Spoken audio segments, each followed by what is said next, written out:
And the reason is, of course, rather than, most people are focusing on that Iran launched this attack. But I think the question that really needs to be asked is, why is it that virtually every neighbor of Pakistan is blaming Pakistan for harboring terrorists? Iran was actually attacking a notorious terrorist, a Sunni terrorist group called Jaish al-Adal. Uh, so Iran has a problem with Pakistan and claims that Pakistan is harboring terrorists. In fact, Afghanistan is today blaming Pakistan for harboring Daesh and being hand in glove with Daesh. India, of course, has constant complaints against Pakistan. And then you have the Chinese, for example, who also have concerns of the presence of the militant Uyghur terrorists in Pakistan. So clearly, one is this question that Pakistan has become a hub of terrorism, in the region. Now, Iran has attacked them because I think partly the threshold of tolerance was crossed in the attack in Kerman on the mausoleum of the Iranian general Qasem Soleimani. So Iran has been wanting to lash out for a fair bit of time. Just yesterday itself, they also launched attacks in Iraq and Syria. Again, in areas where the Syrian and the Iranian state don't exactly control. But nevertheless, they did attack another country, albeit in somewhat ungoverned spaces, although Erbil in Iraq is not exactly ungoverned. But the attack in Pakistan, again, I think is a very important message that the Iranians are sending, that they will not allow the boxing in of Iran through these terrorist organizations or parastate groups. Something which Iran itself has been accused of doing through its support for Hezbollah, Hamas, the Houthis. Iran has also been accused of the same, but Iran does not want the same to happen to it. And I think there is a sense in Iran that it's being encircled and it wants to break out of that encirclement. And that is why it's lashing out. But I think the Iranians also made a calculation that these attacks will probably not invite any real response from the places they've attacked. Syria is in no position to attack Iran. Neither is Iraq. And I think that is the calculation they also had about Pakistan, that Pakistan is very weak. Pakistan would not want to open another front. Pakistan already has 3 fronts open against India, against Afghanistan, against Imran Khan, and now they will have another front against Iran. So I think Iranians have calculated that the Pakistanis would not want to open a new front because Iran has a lot of assets inside Pakistan, and if they want, they have the potential to create a lot of trouble in Pakistan. So I think the Pakistanis will also be very careful, and the Pakistanis will probably simply underplay the magnitude of what has happened. Some of it you can already make out from the Pakistani media, which is focusing on violation of airspace, not on the fact that missiles and drones have been fired and it's a major escalation. It's really an attack on Pakistani soil.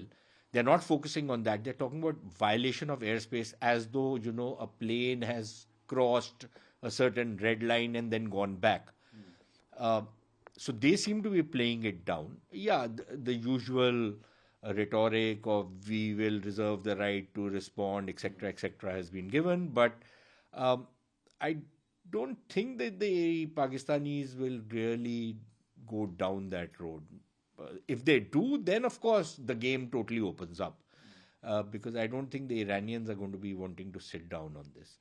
But the problem is going to be that if both Iran stops out here and does not move forward, does not carry out more attacks, as is likely, and the Pakistanis do not retaliate, as is likely, that still does not take the third player in this entire game, which is the Jaish al-Adal.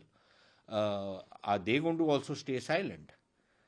Because they've already come out with a statement saying, what is the kind of damage they've suffered, what are the kind of attack which has happened on them.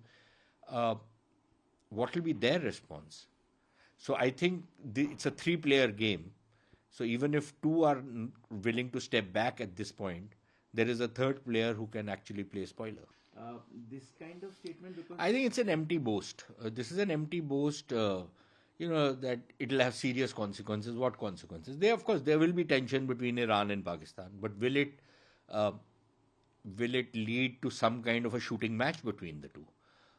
I'll be a little surprised if that. I don't entirely rule it out, but I'd be a little surprised if that was to happen.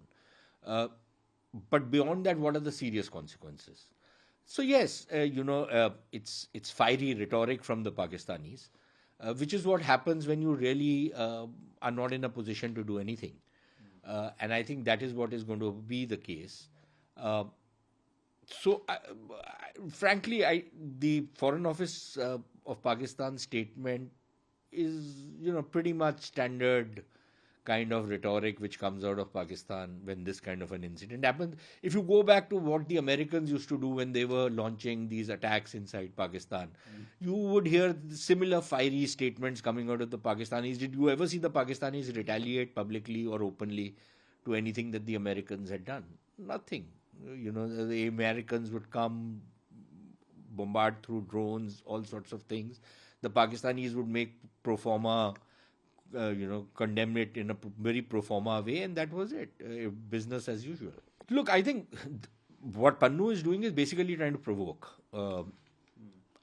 Again, we cannot be too careful on these kind of threats. All these threats have to be taken seriously because, after all, SFJ is a terrorist organization. In fact, it sponsors, it supports terrorism in India, it supports criminal gangs, it has links with them, and it probably, according to the accusations which are being made, it is also very closely linked with foreign intelligence agencies. And I think this is something which should be a bit of a red line as far as India is concerned. This is something which we need to take with our partners and our friends in the West, that you cannot be hand in glove with these kind of organizations and still expect, to be strategic partners and strategic allies. That's not the way these things work. And I think the Americans, for example, should be asked, what would your response be if somebody was to issue death threats to either a governor in an American state or the American president? How would the Americans take that?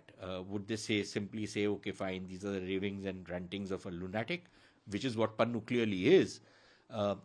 But would they say that, or would they want some kind of action, monitoring, something to be done, something to rein in, a deranged man like that? Because deranged people can do, stupid things.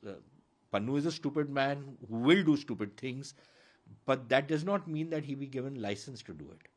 And I think the Americans need to shut him down. This has transcended the boundaries of freedom of speech and expression.